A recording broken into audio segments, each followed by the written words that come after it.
संत साधु सन्यासी तपस्वी साधक उपासक जब अपनी वाणी से कुछ कहते हैं ना तो वो गलत नहीं होता। जैसे अभी श्री माननीय गोपाल जी कांडा जी कह रहे थे कि संत ने 2 रोटी दी और चटनी दी कि इससे खा लेना। अब समझने वाला समझ जाता कि वो 2 रोटी नहीं 2 बालक ही एक संत ने गोदी में डाल दिए हैं कि ये 2 गोदी में बालक आ गए।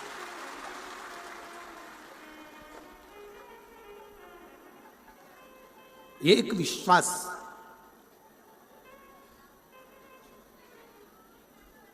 आज भी भारत की भूमि पर ऐसा मंदिर है ओंडा नागनाथ का महाराष्ट्र में, जो मंदिर उल्टा है, बिल्कुल विपरीत। किसके लिए? एक संत के लिए, एक साधु के लिए, गुरुजन के लिए, तपस्वी जन के लिए।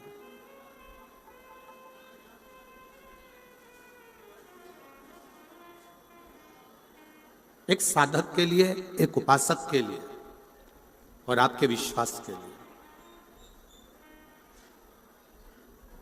जब आपका भरोसा, जब आपका विश्वास दृढ़ होता है, जब आपका भरोसा भगवान के प्रति दृढ़ होता है तो भगवान को मिलने में देरी नहीं लगती है, वो मिलता है। अब कोई कहे कि हम तो इतने दिन से जल चढ़ा रहे हैं, या इतने दिन से भजन कर रहे हैं, या इतने दिन से पूजन कर रहे हैं, या इतने दिन से आराधना कर रहे हैं, अर्चना कर रहे हैं, पर वो आने में इतनी देरी क्यों कर देता है? किस लिए? एक बच्चे को भूख लगी है, छोटा सा बच्चा है, भूख बहुत तेज लग रही है, मां के हाथ में दूध की बोतल रखी है, बच्चे को दूध नहीं पिला रही है, बच्चा रो रहा है, बिलख रहा है, बहुत रो रहा है, तो भी मां उस बच्चे को दूध नहीं पिला रही। पास में बैठी हुई एक महिला ने कहा, तुम्हारा बच्चा बिलख बिलख के रो रहा है, तुम इसको दूध क्यों नहीं पिला देते? तुम इसको दूध पिला दो, तुम्हारे हाथ में ये बोतल में दूध रखा हुआ है और तुम पिला नहीं रही हो। पूरी ट्रेन में जितने लोग सफर कर रहे थे उन्होंने कहा कि इस बच्चे को दूध पिला दो, तुम्हारे बोतल में रखा हुआ है, पर मां अपने बच्चे को दूध नहीं पिला रही, बच्चा बिलख बिलख कर रो रहा। क्यों? उस मां से पूछा गया कि तुम अपने बच्चे को दूध क्यों नहीं पिला रही हो? तब मां ने कहा, यह दूध बहुत गर्म है, अगर मैं अपने बच्चे को पिलाऊंगी तो उसका मुख जल जाएगा, इसलिए मैं उसको दूध नहीं पिला रही, इसलिए मैं उसको दूध नहीं पिला रही, ये बहुत गर्म है। दूध ठंडा हुआ, मां ने दूध बच्चे को दिया, बच्चे ने पिया, बच्चा दूध को पी लिया। दूध ठंडा कर कर मां अपने बच्चे को देती है। आपने अभी की अभी मांगा कि भगवान मुझे ये दे दो, भगवान मुझे वो दे दो, भगवान मुझे ये दे दो, और भगवान के देने में अगर देरी हो रही है तो भगवान को धन्यवाद देना कि तू मेरा बाप है, तू अच्छे से जानता है कि मेरे लिए क्या अच्छा होगा और क्या बुरा होगा, मेरे लिए क्या श्रेष्ठ है और क्या श्रेष्ठ नहीं है, ये आप जानते हो, आप पहचानते हो।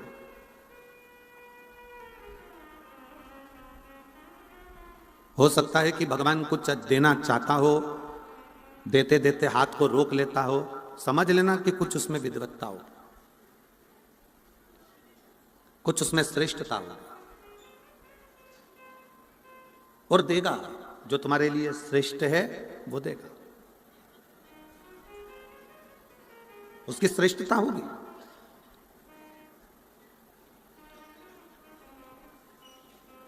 तेरे मंदिर में आना मेरा काम है और मेरी बिगड़ी बनाना तेरा काम। आप जब भगवान के दरवाजे पर पहुंचते हो, भगवान के मंदिर में पहुंचते हो, भगवान की चौखट पर पहुंचते हो, भगवान की शरणागति में जब आप जाते हो, तो भगवान समझ लेता है कि तुम क्यों आए,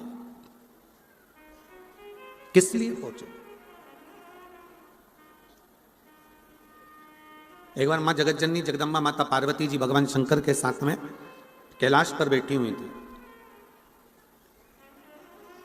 और भगवान शिव बड़े अड़वंग होकर बड़े आनंद के साथ बैठे हुए थे। शिव पार्वती से बात कर रहे हैं, पार्वती शंकर जी से बात कर रहे हैं, और एक निवेदन ये कथा कर रही है शिव महापुराण की कथा शंकर भगवान के और पार्वती के चरित्र से निवेदन कर रही है कि एक बात अपनी चित्त वृत्ति में बिठा कर रखो। जब पति पत्नी दोनों कक्ष में रहें, जब पति पत्नी दोनों अपने भवन में, अपने रूम में, अपने घर में रहें, तो निवेदन है कि उस समय पर अपने हाथ का मोबाइल चाहे कटे हुए सेवफल का हो, एप्पल का हो, चाहे कैसा भी हो, पर जितनी देर पति पत्नी दोनों साथ रहें उतनी देर मोबाइल को कहीं अलमारी में दबाकर रख दिया करो, जिससे दोनों का स्नेह बातचीत पूर्ण हो। हमने पहले भी एक कथा में कहा है कि मोबाइल जब से आया है इसने बहुत सी चीजों को बंद कर दिया। हमने पहले भी कथा में कहा जब से मोबाइल आया इसने बहुत सी चीजें खत्म कर दी। गोविंद जी, गोपाल जी, मोबाइल आया, पहले के समय में लोग मोबाइल, पहले रेडियो सुनते थे छोटा सा, अब मोबाइल आया तो रेडियो खत्म हो गया। पहले लोग पंचांग देखते थे, अब पंडित लोग पंचांग नहीं देखते, अब डायरेक्ट मोबाइल में देख लेते हैं। पंचांग, मोबाइल आया, पंचांग खत्म हो गया।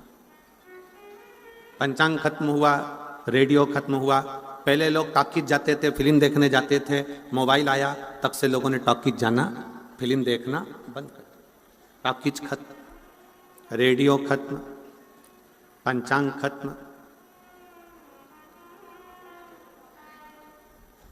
पहले लोग पत्र का इंतजार करते थे, अब मोबाइल पे बात करते हैं तो पत्र भी खत्म।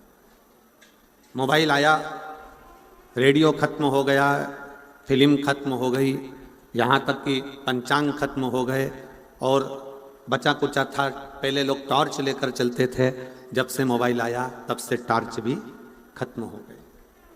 मोबाइल आने से टॉर्च खत्म हो गई, रेडियो खत्म हो गया, सब कुछ खत्म हो गया। और वही मोबाइल जिस दिन तुम्हारी पत्नी के हाथ में आ गया तो तुम भी।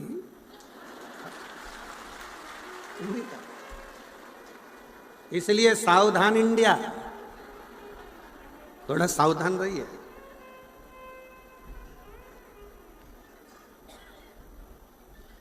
शंकर पार्वती जी का चरित्र कर रहा है, भगवान शिव और पार्वती जी का संवाद कर रहा है। शंकर पार्वती जी जितनी देर साथ में बैठते हैं उतनी देर व्यर्थ की बातों को छोड़कर अपनी स्वयं की बातों का स्मरण करते हैं, स्वयं की बातों।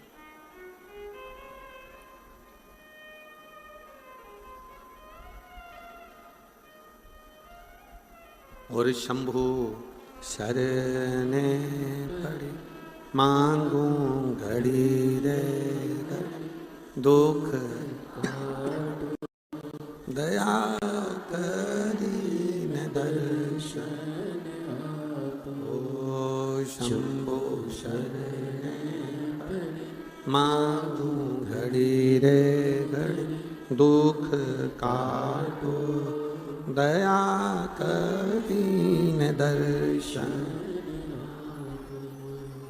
मोबाइल को थोड़ा सा, जब पति पत्नी दोनों साथ रहें, दोनों रहें संग में, तो मोबाइल को थोड़ा दूर कर दीजिए, थोड़ा दूर कर दो। मिठास नहीं आ रही, गला पकड़ रहा है, थोड़ा रूखापन ज्यादा है। मोबाइल को एक कोने में ले जाकर रख दो।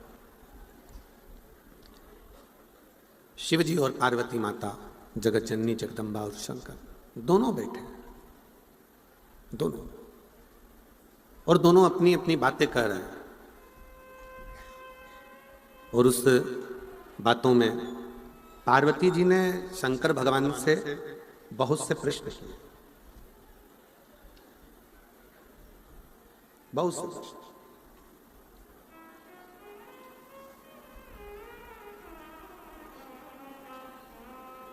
जैसे कल एक कथा शुरू में प्रारंभ हुई थी उत्तानपाद की। उत्तानपाद की दो पत्नियां सुनीति और सुरुचि का प्रसंग आया था। उसमें से एक सुनीति का बेटा ध्रुव है, सुरुचि का बेटा उत्तम है। और उत्तम सिंहासन पर बैठा हुआ है, ध्रुव जी महाराज भी आने वाले समय में सिंहासन पर बैठे। ये सब प्रसंग आपने श्रीमद् भागवत में सुना। पर उसके बाद का जो प्रसंग है कि उत्तम की जो धर्म पत्नी है जिसका नाम बहुला है, वो अपने पति का सम्मान नहीं करती है, सत्कार नहीं करता, आदर नहीं करती। अब एक दिन उत्तम को ये बात का बड़ा दुख हुआ कि मेरी पत्नी मेरा सम्मान नहीं करती है, सत्कार नहीं करती है, आदर नहीं करती है, तो उन्होंने उस पत्नी को वन में भेज दिया। वो वन में चली और भ्रमण करती रही। भ्रमण करते करते वो पत्नी उत्तम की नागलोक में पहुंच गई और वहां एक सखी उसकी बन गई जिसका नाम था नंदा। पति ने धक्के मारकर निकाल दिया था, वो आदर नहीं करती थी, सम्मान नहीं देती थी, शब्द ठीक नहीं बोलती थी, तो उसको निकाल दिया। नंदा एक दिन बैठी हुई थी और नंदा के मन में, जैसे शंकर भगवान माता पार्वती जी के साथ कैलाश पर बैठे हैं और दोनों आपस में चर्चा कर रहे हैं, बातें कर रहे हैं, वैसे ही बहुला ने नंदा से कहा कि मेरे पति ने मुझे निकाल दिया क्योंकि मेरी वाणी ठीक नहीं है, मेरे शब्द ठीक नहीं।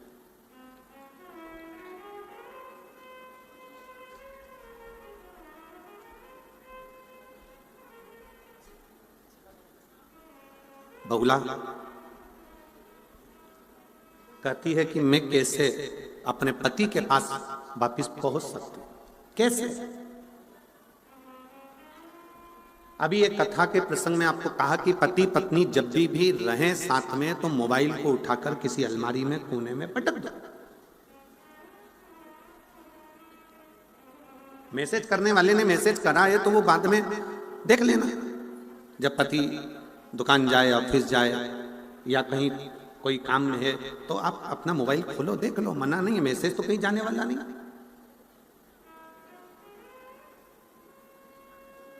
आज अदालत में जितने प्रॉपर्टी के केस नहीं है, आज अदालत में जितने चोरी के केस नहीं है, प्रॉपर्टी के केस नहीं है, जितने जमीन जायदाद के केस नहीं है, जितने कत्ल के केस नहीं है, आज अदालत में सबसे ज्यादा केस नए लड़का लड़कियों के तलाक के चल रहे हैं।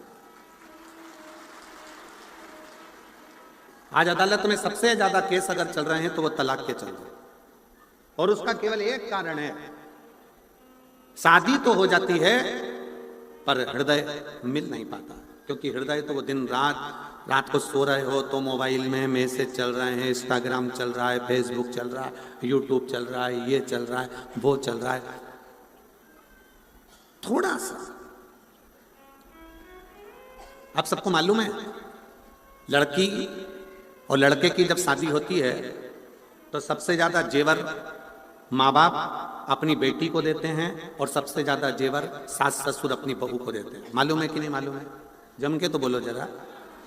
सास ससुर ने और माँ बाप ने सबसे ज्यादा जेवर सास ससुर बहू को दे रहे हैं और माँ बाप भी अपनी लड़की को दे रहे हैं। लड़के को क्या देंगे? ज्यादा से ज्यादा एक ब्रेसलेट दे देंगे, चेन दे देंगे, अंगूठी दे देंगे, थोड़ा बहुत पहनने का सामान। लड़की को हार भी दिया है, लौंग भी दिया है, नाक की बेंदा भी दिया है, पायल भी दी है, करदोनी भी दी है, और माँ बाप ने भी दिया और सास ससुर ने भी दिया। कभी आपको मालूम है क्यों दिया जाए, किस लिए दिया, क्या कारण है?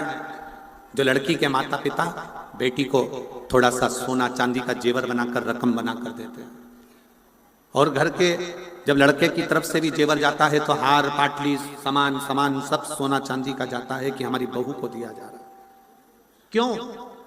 उसका केवल एक कारण है, लड़की के माँ बाप जब लड़की को सोना देते हैं या जेवर देते हैं तो देने का कारण केवल इतना सा रहता है, साहब मेरी बेटी ये जो जेवर दिया है ना इससे भी ज्यादा कीमती है, इसलिए इस जेवर का कोई मायना नहीं, इसलिए इस जेवर को दिया जा। ये जेवर हमने इसलिए दिया है कि ये मेरी बेटी के आगे शून्य है। ये लड़की के माँ बाप जेवर देकर कहते हैं कि ये जेवर के आगे मेरी बेटी प्रथम है, ये जेवर शून्य है। और सास ससुर अपनी बहू को हार पाटली करधोना मांग का टीका सारा जेवर चुन्नी बैस सब देते हैं। क्यों देते हैं? क्योंकि सास ससुर कहते हैं बेटी तू हमारे घर में आ रही है, इस जेवर की जितनी कीमत नहीं है जितने हमारे घर में रहने वालों की इज्जत की कीमत है, संस्कारों की कीमत है। जेवर गया वापिस आ सकता है पर इज्जत गई वापिस नहीं आ सकता, घर के संस्कार चले गए वापिस नहीं आ सकते, ये जेवर तो फिर आएगा, फिर मिल सकता।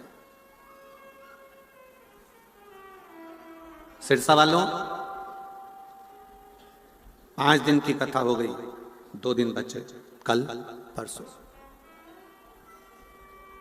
कल कथा का छठा दिन हो जाएगा, जिसको हमारी शिव महापुराण में शिवरात्रि कहते हैं। कल कथा की शिवरात्रि हो जाएगी। परसों सुबह 8 बजे से 11 बजे तक कथा होगी, बाबा का स्मरण होगा, कथा का भजन कीर्तन करके आप अपने घर, हम हमारे घर। पर सिरसा के निवासियों को निवेदन है, क्या पता कौन सा पुण्य। मैं गोविंद जी आपको भी और गोपाल जी आपको भी बहुत बहुत साधुवाद देता हूं। आपके लिए इतने अच्छे अच्छे पत्र आते हैं, मैं पढ़ता हूं तो मुझे आश्चर्य होता है। ना जाने कौन सा पुण्य प्रबल हुआ जो आपके क्षेत्र में ये 2 बेटे ऐसे हैं जिनके माध्यम से ये कथा और सत्संग आपको तारा बाबा की कुटिया में मिलेगा। ये संत की वो 2 रोटी का कमाल है कि ये भी संत भाव में है, उसको ग्रहण करो।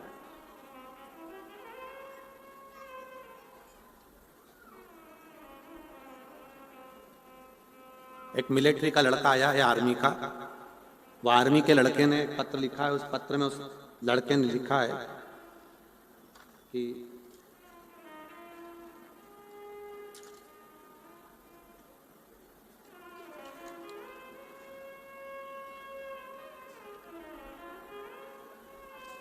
इस आर्मी के लड़के ने एक पत्र में लिखा है, मैं पंकज तिवारी हूं, ग्राम पूरे सुखमन, पोस्ट एली परसोली, जिला गोंडा से हैं, आ जाइए भाई पत्र जाना। इस बच्चे ने लिखा है, गुरुजी हमने आपकी कई कथाएं सुनी हैं और स्मरण भी किया है। मैं भारतीय सेना में हूं, पर जो व्यवस्था, मैं कांडा जी को धन्यवाद देना चाहूंगा कि जो व्यवस्था इस तारा बाबा की कुटिया में हुई वो व्यवस्था कहीं प्राप्त नहीं। मैं कांडा जी को धन्यवाद दूंगा, श्री गोविंद जी को, श्री गोपाल जी को, कि व्यवस्था की मूलता किसको कहते हैं। 1 2 3 4 ऐसे पंडालों को मिला और पीछे के सारे पंडाल मिला, इससे 9 पंडाल लगाए गए हैं। और 9 पंडाल में भक्तों के बैठने की व्यवस्था, उनकी आराम से सोने की व्यवस्था, भोजन व्यवस्था, ये सारी व्यवस्थाओं की मूलता कितनी विचित्र है।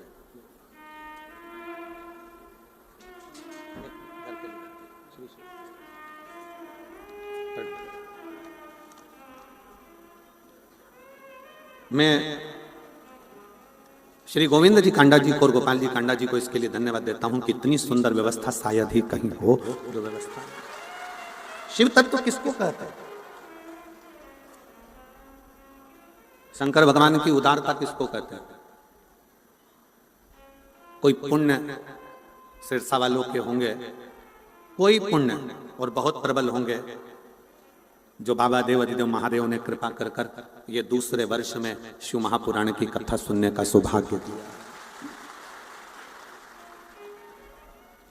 शिव की कृपा से, और तेरी कृपा बिना ना हिले एक भी अणु, लेते हैं सांस कृपा से तनु तनु, बखान क्या करूं मैं राखों के ढेर का, चपटी भगवत में खजाना कुबेर का, हे गंगधार मुक्ति द्वार ओंकार तू, बोले ओंकार तू, आयो शरण तिया शंभो तार तार तू।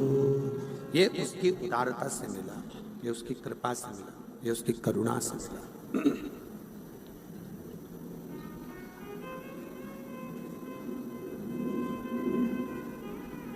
बहुला नंदा से कह रही है, क्या मैंने अपने पति से अपशब्द कहा है, मैंने अपने पति से आड़ा टेढ़ा कहा है, क्या मेरे पति मुझे वापस बुला सकते, क्या मेरे पति मुझे वापस रख सकते, बुला लेंगे, बुला सकते। नंदा ने कहा, जो दुनिया में कोई नहीं कर सकता वो स्वयं देवाधिदेव महादेव कर सकते हैं, स्वयं शिव। जो दुनिया में कोई नहीं कर सका जो दुनिया में कोई नहीं कर पाया वो केवल एक शंकर कर सकते हैं। मेरी जीजियों, मेरे जीजाओं, मेरी बेटियों, बेटाओं, मेरी माताओं, सबसे ज्यादा जरूरी है हमारा अच्छा व्यवहार। आज के जमाने में किसी के घर में धन की कमी नहीं है।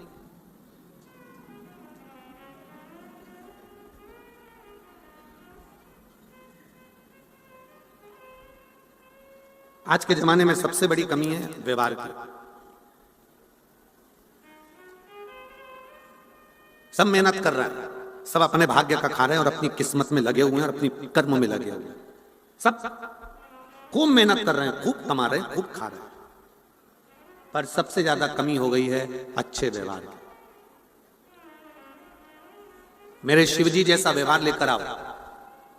गले में विष भरा पड़ा है शंकर भगवान की और मस्तक पर गंगा रखी हुई है। कितना भी क्रोध तुम्हारे कंठ पर हो, पर भेजा ठंडा रखिए गंगा जैसा, भेजा ठंडा।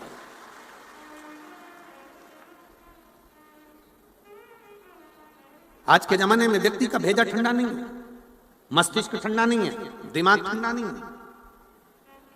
गुस्साया, क्रोध में आकर तलवार ली, चक्कू ली और मार दिया। कितनी देर लगी चक्कू मारने में? लगी कितनी देर? 10 मिनट।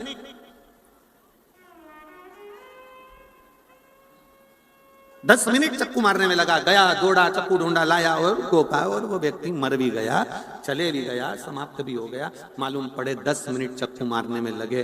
पर ईमानदारी से बोलो, क्या केस, अदालत का केस क्या 10 मिनट में निपट जाएगा? जम के तो बोलो जरा। नहीं। कितना समय लग जाएगा? 10 साल। 10 मिनट के क्रोध ने 10 साल बर्बाद कर दिए। 10 मिनट के क्रोध ने 10 साल पीछे धकेल दिया तुम्हारे बच्चों को भी, परिवार को भी, कुटुंब को भी, कबीले को भी और सब। हम उसको संयमित ही नहीं रखता है।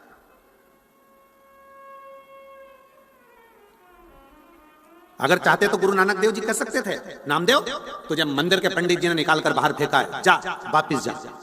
पर नामदेव जी को गुरु नानक देव जी ने शांति का पाठ पढ़ाया, शीतलता का पाठ पढ़ाया। जो बोले सो निहाल। गुरु नानक देव जी ने शांति का पाठ पढ़ाया और गुरु नानक देव जी ने कहा, नामदेव भले तुझे मंदिर से बाहर निकाल दिया, पर तू चिंता मत कर। अगर तेरा विश्वास पक्का है, तेरा भरोसा पक्का है, तो वो मंदिर में रहने वाला शंकर भगवान भी तेरे लिए मंदिर का गेट पलट देगा। और पलटा। आपका विश्वास सबसे मूल है, आपका भरोसा सबसे मूल है। अगर विश्वास नहीं है तो परमात्मा भी नहीं है, भरोसा नहीं तो भगवान भी नहीं है। भगवान नहीं है।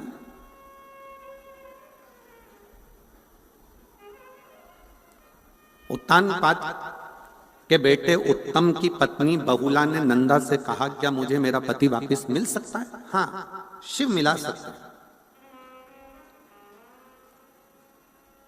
शंकर भगवान एक ऐसे हैं जो मिला सकते हैं। शिव जी का काम है मिलाना। शंकर भगवान का काम है मिलाना।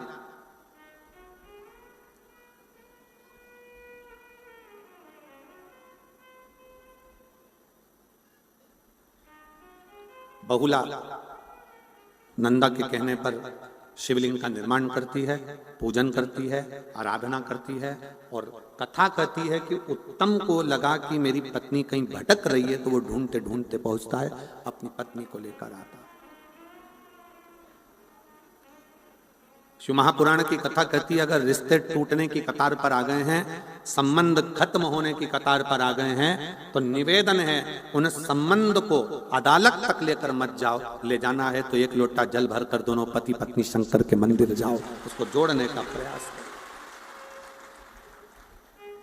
मंदिर तक जाओ, शिवालय तक जाओ, शंकर भगवान की चौखट तक जाओ।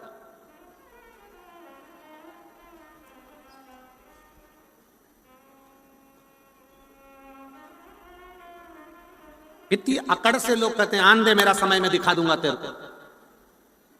आन दे मेरा समय, मैं बताऊंगा तेरे को। अकड़ से कह दिया, आन दे मेरा समय, मैं तुझे दिखा दूंगा। छाती में दर्द हुआ, हॉस्पिटल ले गए, डॉक्टर ने कहा समय आ गया। ले और अकड़ ले, आन दे मेरा समय, मैं दिखाऊंगा कि मैं क्या। दर्द उठा, हॉस्पिटल ले गए, डॉक्टर ने कह दिया समय आ गया, अब आईसीयू में पड़ा है, आईसीयू में पड़ा। अब क्या दिखाएगा? अब तो हरी झंडी ऊपर वाला दिखाए, अब तू क्या दिखाएगा? ये तो उसमें का हाल हो गया ना कि टीचर ने सारे बच्चों से कहा, सारे बच्चे कल क्रिकेट पर निबंध लिखेंगे, तैयारी कर कर आना। सारे बच्चे क्रिकेट के निबंध की तैयारी कर कर लाए, सबने अपनी अपनी कॉपी में निबंध लिखा क्रिकेट पर निबंध लिखा। तब क्रिकेट पर निबंध लिखते लिखते सबकी कॉपी सर ने चेक करी, टीचर ने चेक करी। एक बच्चा बैठा था, उससे कहा ला तेरी कॉपी ला। उसने कॉपी दिखाई और जो कॉपी दिखाई तो पूरी कॉपी खाली थी, पूरी कॉपी। और नीचे लिखा था पानी गिरने के कारण मैच स्थगित कर दिया गया। पूरी कॉपी खाली है, पूरी कॉपी खाली। और नीचे एक लाइन में लिख दिया पानी गिरने के कारण मैच स्थगित कर दिया गया। टीचर को चक्कर आ गया। टीचर, अरे बेवकूफ है, पागल है, मैंने तुझे कहा था क्रिकेट पर निबंध लिखा, स्थगित हो गया तो कैसे लिखता? नीचे लिख दिया। हम यही जिंदगी जी रहे हैं, बस मेरा समय आन दो, समय का इंतजार करते रहते हैं, भाग्य के भरोसे बैठे रहते हैं। भाग्य में होगा तब मिलेगा, भाग्य में होगा तब मिलेगा, भाग्य में होगा तब मिलेगा, भाग्य में होगा तब मिलेगा। भाग्य के भरोसे मेरे शंकर भगवान नहीं कहते कि भाग्य के भरोसे बैठो। मेरे शंकर भगवान कहते हैं अपना कर्म करो, मेहनत करो। जब मेहनत करोगे तो भाग्य खुद लिखोगे, कोई दूसरा नहीं लिखेगा। आप मेहनत ही नहीं कर रहे और बैठे भाग्य के भरोसे।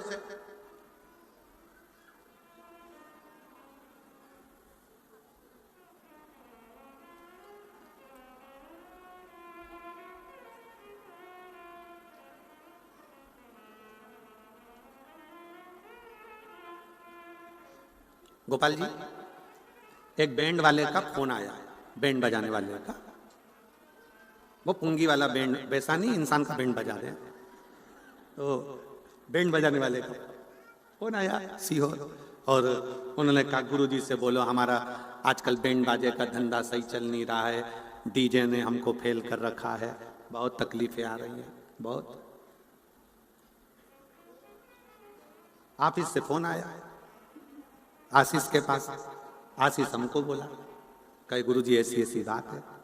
हमने कहा बैंड वालों से भी कहो कि अच्छी मेहनत करें, कुछ नया मेहनत कर कर आगे बढ़े, खूब परिश्रम। आप मानेंगे नहीं कि इतनी मेहनत वो बैंड वाले ने करी। अलग अलग तरह का वाद्य यंत्र लाया, अलग अलग तरह के वाद्य यंत्र बजाना चालू करा, सोशल मीडिया पे अपना प्रचार करना प्रारंभ करा। आज उस बैंड वाले के पास रत्ती भर समय नहीं है कि कहीं जा सके अपने कर्म।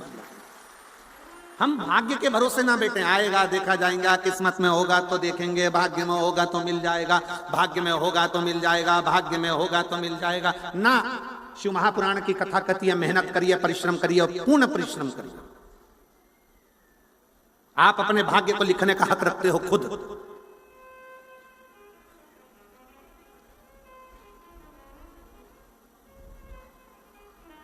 बहुला ने कहा क्या मेरे भाग्य में मेरा पति मुझे वापस मिल सकता है? नंदा ने कहा भाग्य तुम्हें लिखना पड़ेगा, थोड़ा व्यवहार चेंज करना पड़ेगा, अच्छी वाणी बोलना पड़ेगा, सम्मान के शब्दों को लाना पड़ेगा, अपने आप घर सुधर जाएगा।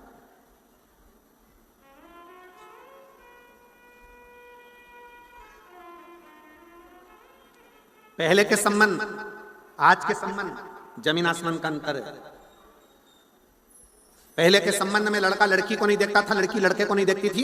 गए यहां पर बैठी होंगी कई बुजुर्ग मेरी माताएं, बूढ़ी बूढ़ी माताएं मेरी बैठी होंगी जो ये जानती हैं। चाय की ट्रे लेकर गए, लड़की ने नीचे रखी चाय की ट्रे, और जो चाय की ट्रे लड़की ने नीचे रखी, चाय की ट्रे रखकर लड़के ने लड़की को निगाह भर कर देखा, लड़की ने लड़के को देखा, ना बोले ना चाले, और शादी पक्की हो गई। और वो शादी चली, खूब चली, आज तक चल रही है। जितना तो नवयुवक लड़के लड़कियों में, जितना तो नवयुवक बेटा बेटियों में, जितना तो नवयुवक बहुओं और बच्चों में प्रेम नहीं, उतना तो घर के बुजुर्ग में, सास ससुर में, बूढ़े बूढ़ों में इसने इतना प्रेम है। बोलो रही जीजी वो सही है कि गलत?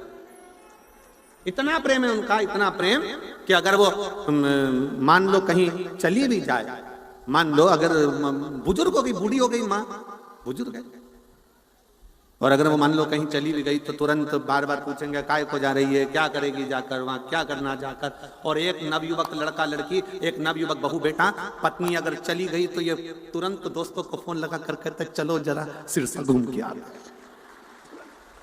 अंतर है, बहुत अंतर है दोनों में। ना लड़के ने लड़की को देखा था, ना लड़की ने लड़के को देखा था, संबंध पक्का हुआ, वो संबंध आज तक चल रहा है। और एक आज का संबंध, लड़का लड़की को दिखाओ, लड़की लड़के को दिखाओ, दोनों एक दूसरे को होटल में मिले, होटल में देखने के बाद भी इनका मन नहीं भरावे तो फिर वापिस मिले, 3-3 घंटा बात करी, संबंध पक्का हो गया, रात को 8 बजे से लगे सुबह 4 बजे तक मोबाइल पे बात करते रहे, इतनी बात करी, इतनी बात करी, इतनी बात करी, और बात करते करते करते करते शादी भी हो गई। और मालूम पड़ा 2-5 साल टिकी नहीं, और चल क्या मतलब, क्या मतलब? संबंध प्रेम के होना चाहिए, स्नेह के होना चाहिए। और जब प्रेम का संबंध हो, प्रेम का संबंध जब बना रहे तो उसका एक सुख अपने आप रहता है, अपने आप।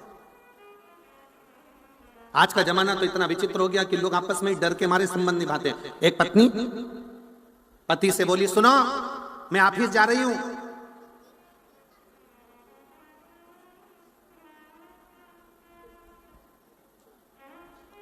बच्चों के थोड़े से कपड़े बाथरूम में रखे हैं,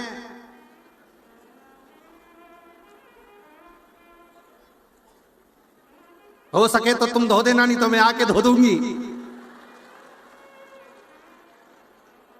हो सके तो तुम धो देना, नहीं तो मैं आके धो दूंगी। पति बहुत देर तक सोचता रहा, अगर मैंने नहीं धोए तो ये कपड़े नहीं धोएगी, मुझे धोएगी, ये पक्का। क्योंकि धमकी देके गई है, तुमसे धुल जाए तो ठीक, तुम धो देना, नहीं तो मैं आके धो दूंगी। अब इसने ये नहीं करा, कहा कि कपड़े धोऊंगी, तो उतने डिप्रेशन में पड़ गया। आखिर में उसने सोचा अपने बच्चों के कपड़े धो दो, नीचे डाल कपड़े डाल, सब दो पर कर। पत्नी ने आते से पूछा, धुल गए? धुल गए? पति बोला, मैं तुझे इतना प्रेम करता हूं। अब ये नहीं बोला कि तुझसे डरता हूं, इतना प्रेम करता हूं, मैंने धो दिया, सब धो दिया। शिव तत्व है, शंकर है, बड़ा अड़भंगा है शिव। कितनी सुंदर एक बात आती है। एक बार भगवान शंकर से पार्वती जी बोली, गणेश जी महाराज मोदक के लिए तरस रहे थे, लड्डू चाहिए था गणेश जी को, और लड्डू रखे थे ऊपर। अब गणेश जी ऊपर चढ़े नहीं, और चूहा ऊपर चढ़ के लड्डू खा के नीचे आ जाए। अच्छा, चूहा एबला बहुत होता है, ये हमेशा बेकार चीज नहीं खाता, कपड़े में भी देख लेगा कौन सा कपड़ा अच्छा, उसी को खाएगा, क्वालिटी चीज चाहिए। हमें तो लगता है आजकल के चूहे भी अच्छी कंपनी के आ गए हैं, उन्हें भी क्वालिटी का सामान चाहिए। बेकार पड़े तो तुम देखो, एक चूहे की वो चूहा पकड़ने की होती है ना, हाँ पिंजरा, चूहादानी। पर भगवान भी कहते हैं देखो, सब चीज एक जैसी नहीं रहती है। चूहे में चूहेदानी रहती है, साबुन में साबुनदानी रहती है, मच्छरदानी में मनुष्य रहता है। मच्छरदानी में कहाँ मच्छर रहता है? तो वो चूहे की जो दानी होती है ना, उसमें वो रोटी का टुकड़ा रख दे। अब चूहे इतने समझदार होते हैं, वो टुकड़ा खाने जाते ही नहीं। बोलो जाते क्या? अब तुम उसका वो चूहादानी का ऐसा मुंह कर देते इधर। अब वो चूहा इतना होशियार, उधर जाए इधर से घूम के अच्छा टिफिन का माल खा जाता। चूहे बड़े समझदार। तो आजकल ऐसा लग रहा है कि इनको सिखा के पैदा किया जा रहा है, समझ। अब गणेश जी महाराज तो नीचे बैठे और वो चूहा चढ़ गया ऊपर।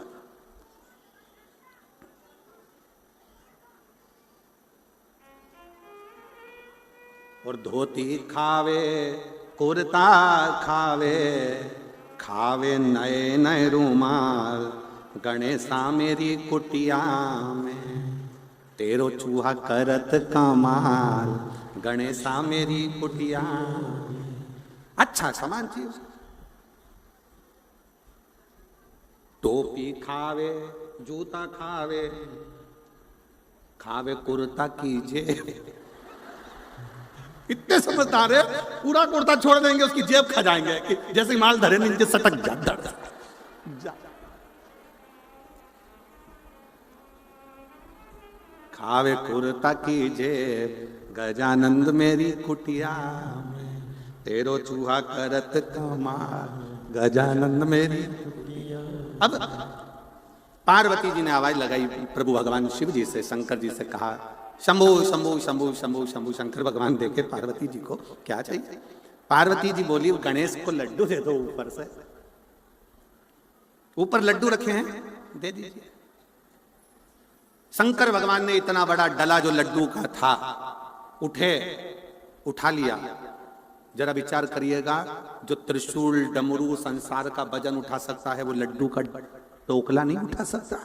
जो डला उठाया लड्डू का भड़ से फेंक दिया। पार्वती जी बोली लड्डू नहीं समझा। गणेश जी आके बोले पिताजी तुमने पूरे लड्डू जमीन पे गिरा दिया।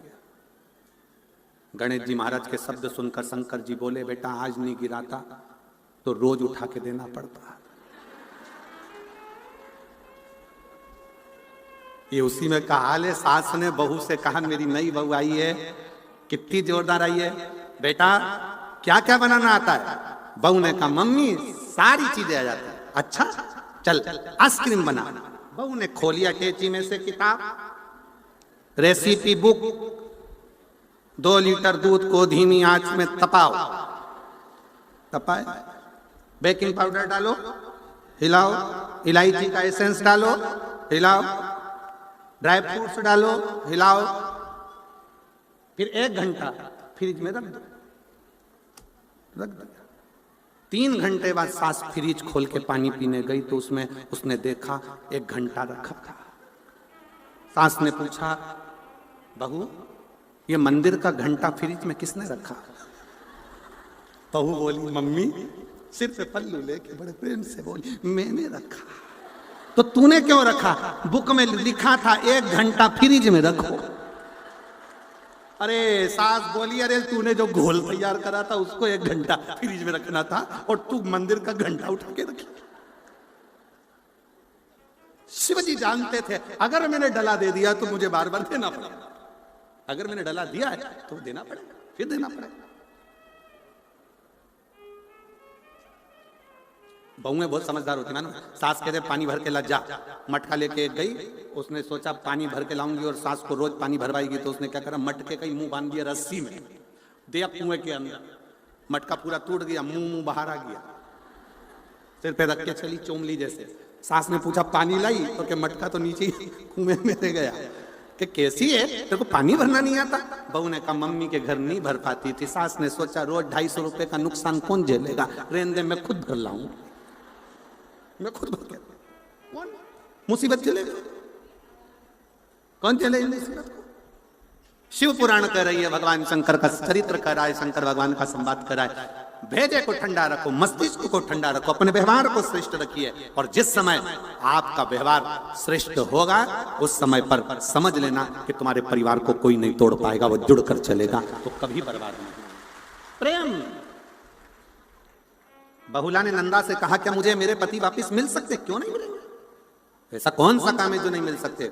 शिव की आराधना, शंकर की आराधना करो और शिव के सिवा कहीं दिल ना लगाना, शिव के सिवा कहीं दिल ना लगाना, वरना पड़ेगा तुझे आंसू बहाना, वरना पड़ेगा तुझे आंसू बहाना, शिव के सिवा कहीं दिल ना,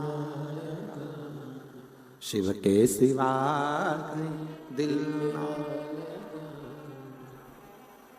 भगवान देवादिदेव महादेव की भक्ति कर, बहुला ने शंकर भगवान की जो भक्ति करी, पति का स्मरण आया और पति उसको लेकर घर, रिश्तों को जोड़ो, तोड़ो। पार्वती जी ने भगवान शंकर से कैलाश पर बैठे बैठे बहुत से प्रश्न किए और शिव जी भी पार्वती को बहुत सी बातें कर रहे। पहले ऐसा होता था, पति ऑफिस से आता था, दुकान से आता था, फैक्ट्री से आता था, तो रात्रि में विश्राम करने से पहले पति पत्नी दोनों बहुत बातें करते थे। व्यापार की, व्यवसाय की, घर की बहुत सारी गहन चिंतन होता था। आज के जमाने में ये सब बंद हो गया। आज के जमाने में पत्नी अपना मोबाइल, पति अपना मोबाइल, बच्चे अपना मोबाइल, और जो व्यवहारिकता होना चाहिए वो व्यवहारिकता सब समाप्त, सब समाप्त। एक बच्चा कुचा था तो ये सेल्फी ने बर्बाद कर दिया। जितने लोग प्रयाग में नहाने नहीं गए उतने सेल्फी खींचने गए, पूरे प्रयाग, पूरे आधा सेल्फी।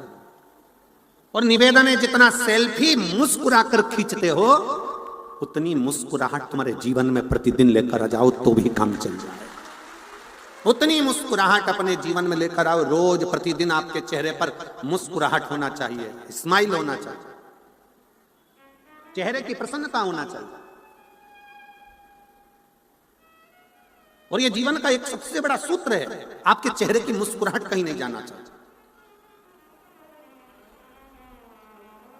हम इस ताराबाबा की कुटिया में जब देवादिदेव महादेव की 108 फीट की जब मूर्ति का दर्शन करते हैं तो पूरे भारत में ऐसी मूर्ति नहीं मिलेगी जो इतनी मुस्कुराती हुई दिखती होगी।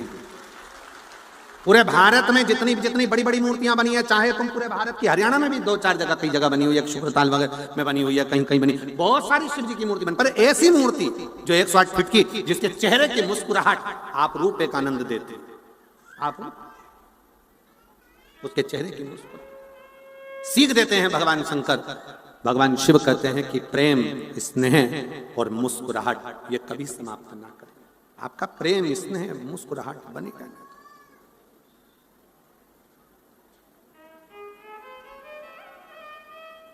कितने प्रसन्न मेरे शंकर भगवान भस्मासुर को वर दे देते हैं कि जिस पे हाथ रखे वो ही भस्म, और वो भस्मासुर प्रैक्टिकल भी शंकर जी पे करता है, तो भी शंकर भगवान को दुख नहीं होता।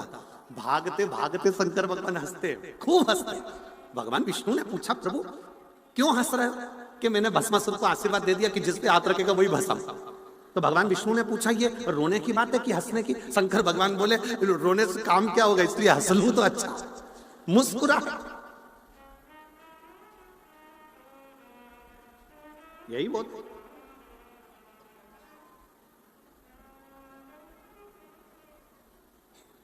रावण को बाबा तूने लंका दिया,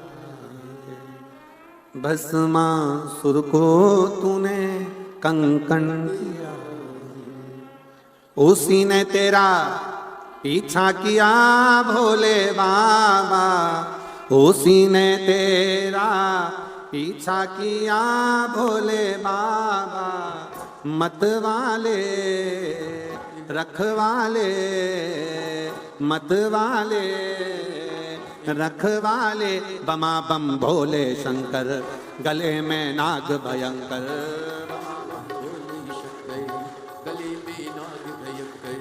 बमा बम भोले शंकर, गले में नाग भयंकर, बमा बम भोले शंकर, गले में नाग भयंकर, हमारी हर लो त्रिपुरारी भोले बाबा, विपदा हमारी हर लो त्रिपुरारी भोले बाबा, मत वाले रखे वाले, मत वाले रखे वाले, बमा बम भोले शंकर, गले में नाग भयंकर, बमा बम भोले शंकर, गले में नाग भयंकर, बमा बम भोले नाग भयंकर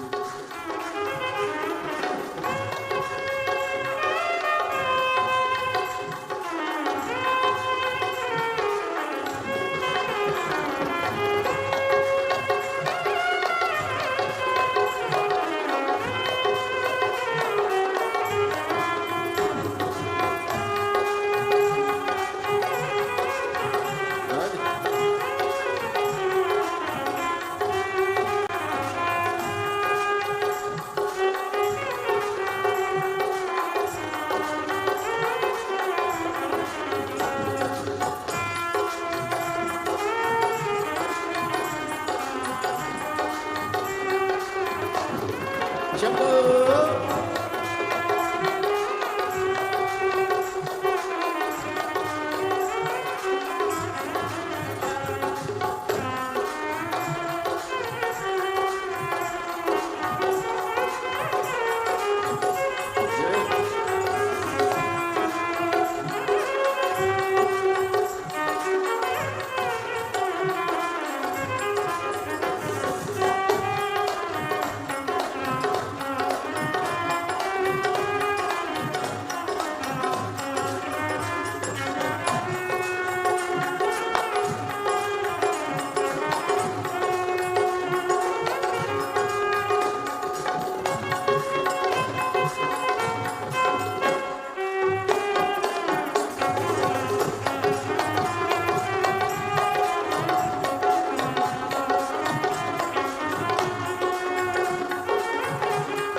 मस्तक पे भोले तूने चंदा सजाया मस्तक पे भोले तूने चंदा सजाया कानों में भोले तूने कुंडल सजाया कानों में भोले तूने कुंडल सजाया मस्तक पे भोले तूने चंदा सजाया मस्तक पे तूने भोले चंदा सजाया कानों में भोले तूने कुंडल सजाया कानों में भोले तूने कुंडल सजाया शीशे गंगा के तारे लिए भोले बाबा शीशे गंगा के तारे लिए भोले बाबा मत वाले रखवाले मत वाले रखवाले बमा बम भोले शंकर हो गले में नाग भयंकर बमा बम भोले शंकर गले में नाग भयंकर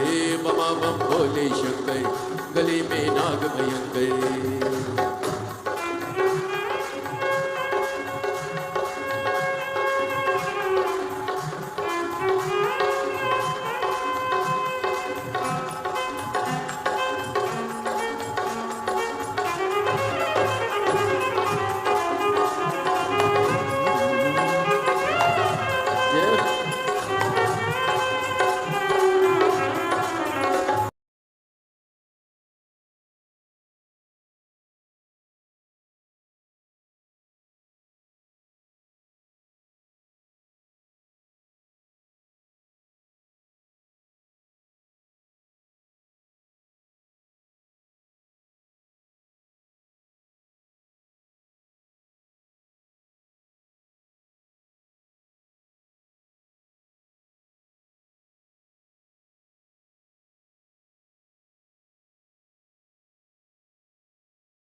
नमस्तुभ्यं भोला सब दुख काटो,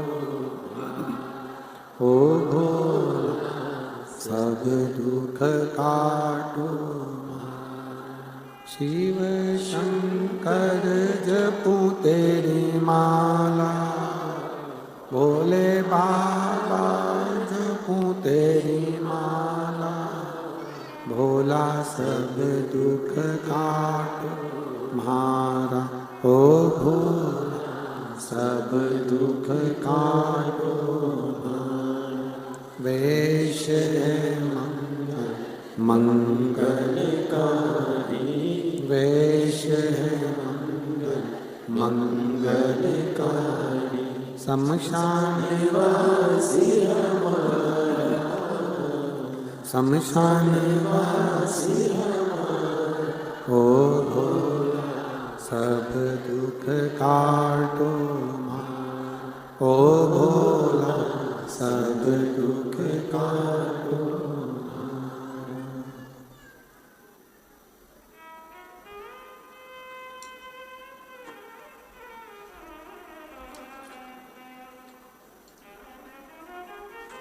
भगवान देवादिदेव महादेव भगवान शिव ओगरदानी त्रिकालदर्शी कैलाशी विनाशी शंकर की कथा कर रही है।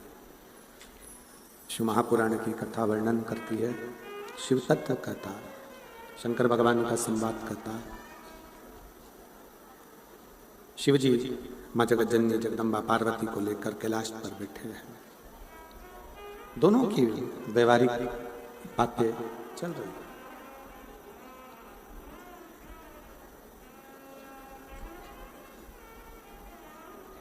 पार्वती जी ने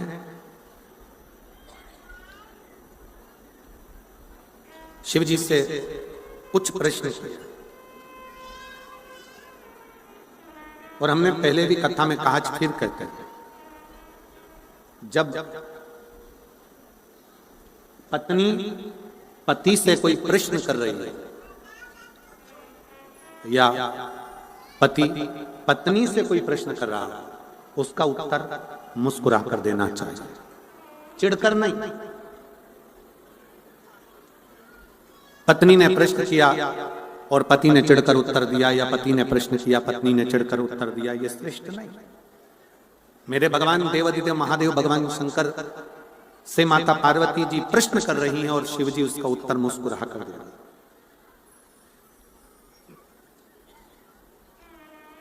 भगवान शंकर उसका उत्तर मुस्कुरा कर देते। कहो पार्वती क्या बात है? पार्वती जी कहती हैं, प्रभु एक मेरे मन में एक बहुत बड़ा संशय है।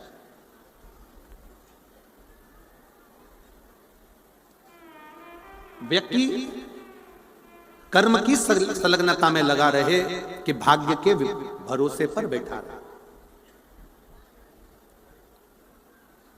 कर्म की संलग्नता हो कि भाग्य के भरोसे बैठना श्रेष्ठ है। भगवान शंकर कहते हैं, पार्वती एक बात अपनी चित्त वृत्ति में उतार कर रखिए। अपनी चित्त, एक व्यक्ति का जीवन का एक कर्म, भगवान शंकर कहते हैं, जब कोई एक लोटा जल लेकर मेरे मंदिर तक, मेरे शिवालय तक, मुझ तक जब कोई एक लोटा जल लेकर पहुंचता है ना, शंकर भगवान कहते हैं उस समय पर उस व्यक्ति के घर से निकलने पर, मंदिर तक पहुंचने पर वो जितना मनन चिंतन करता है हुआ आता है, जो सोचता हुआ विचार करता हुआ आता है, शंकर भगवान कहते हैं कि वो मेरे मंदिर तक पहुंचते पहुंचते उसका कार्य पूर्ण में अपने आप कर देता।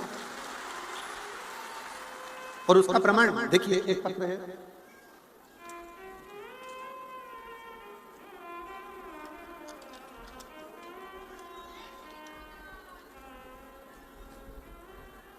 मेरा नाम कविता, जिला रोहतक, सुनारिया से यहाँ बाबा के, तारा बाबा के कथा पंडाल में कथा सुनने के लिए, धन्यवाद देने के लिए आई। कहीं बैठी हो तो हाथ हिला सकती हैं जिनका ये डमरू है। कहीं बैठी हो, आती है, आ जाओ, एक बेलपत्र ले जाना चाहिए। मेरा नाम कविता, जिला रोहतक से हूँ। मैं बाबा को यहाँ धन्यवाद देने के लिए आई हूँ। मेरी पीठ पर पिछले 7 साल से गठन थी। मैंने डॉक्टर से अल्ट्रासाउंड करवाया तो उसमें गांठ बताई थी। तब डॉक्टर से दवाई लेकर मैं वापिस आ गई और ननंद के कहने पर मैं सीहोर वाले गुरुजी कथा करते हैं, तुम उनका कथा सुनो और शिव जी पर 1 लोटा जल चढ़ाना प्रारंभ करो। हम लोग सीहोर पहुंचे, वहां जाकर रुद्राक्ष लाई और बाबा का रुद्राक्ष तांबे के कलश में गलाकर शिवजी पर चढ़ाकर उसका आचमन करने लगे। मैं बाबा का बेलपत्र चढ़ाया हुआ पीठ पर भी लगाती और उसको खाती भी। आज मैं बाबा को धन्यवाद देती हूँ कि मैंने दूसरी बार जब अल्ट्रासाउंड कराया तो मेरी पीठ की गठान पूरी गल चुकी थी। मैं बाबा को प्रणाम करने के लिए आया। गुरुदेव, मेरे पति के मुंह में छाले होने के कारण जो छाले बहुत दिन से लगे हुए थे वो छाले समाप्त नहीं हो रहे थे। हम लोग बहुत परेशान हो गए। डॉक्टर को जांच कराया तो डॉक्टर ने बताया कि इनको कैंसर जैसी भयानक बीमारी के लक्षण थे। परिवार पूरा परेशान हो गया, करें तो करें क्या। तब डॉक्टर साहब से कहा कि आप दवाई दे दीजिए। वो दवाई लेकर हम आ गए। कुंदकेश्वर महादेव का नाम लेकर, आप कहते हो ना कि डॉक्टर भी शंकर का एक रूप होते हैं, तो हमने डॉक्टर की दवाई को शिव का प्रसाद मानकर कुंदकेश्वर महादेव का नाम लेकर खाना प्रारंभ करा। और वो दवाई खाते खाते रुद्राक्ष का जल, सीहोर से लाए हुए कंकर शंकर पे चढ़ा हुआ जल उनको देना प्रारंभ करा। आज मेरे पति भी पूर्ण तरह से स्वस्थ हैं और उनको कोई रोग नहीं है। उनकी रिपोर्ट नॉर्मल आई है। मैं बाबा को यहाँ प्रणाम करने के लिए आई हूँ। शिव तत्व किसको कहता है? 1-2 पत्र बड़े सुंदर है, देखिए।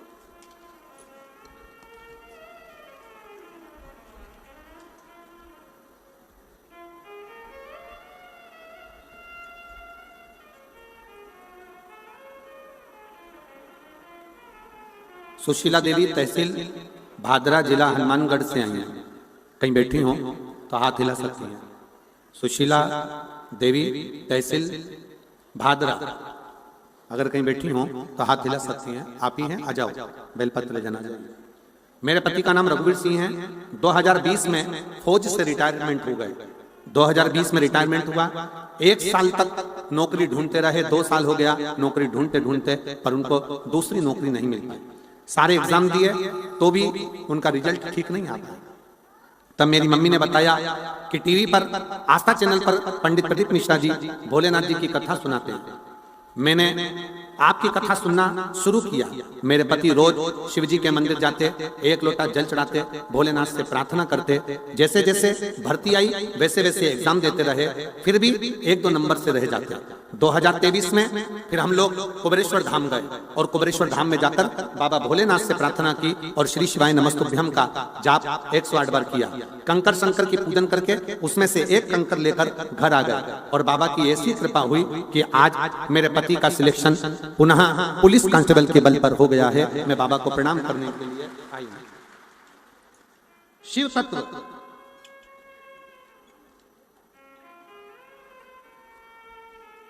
और मैंने तेरे ही भरोसे बाबा, तेरे ही भरोसे हवा बिच उड़ती जावांगी बाबा, डोर हथो छड़ी नामे कटी जावागी भोले, मैं तेरी भगत शंभो, मैं तेरी भगत। हवा बिच उड़ती जावांगी बाबा, डोर हथो छड़ी नामे कटी भोले, मैं तेरी। शिव तत्व कह रहा है भगवान शंकर का चरित्र कह रहा है। आपका जितना विश्वास है, आपका जितना भरोसा है, आपकी जितनी दृढ़ता है, शिव को मिलने में देरी नहीं लगती है। भरोसा मूल है, सबसे मूल है आपका भरोसा, सबसे मूल है आपका विश्वास।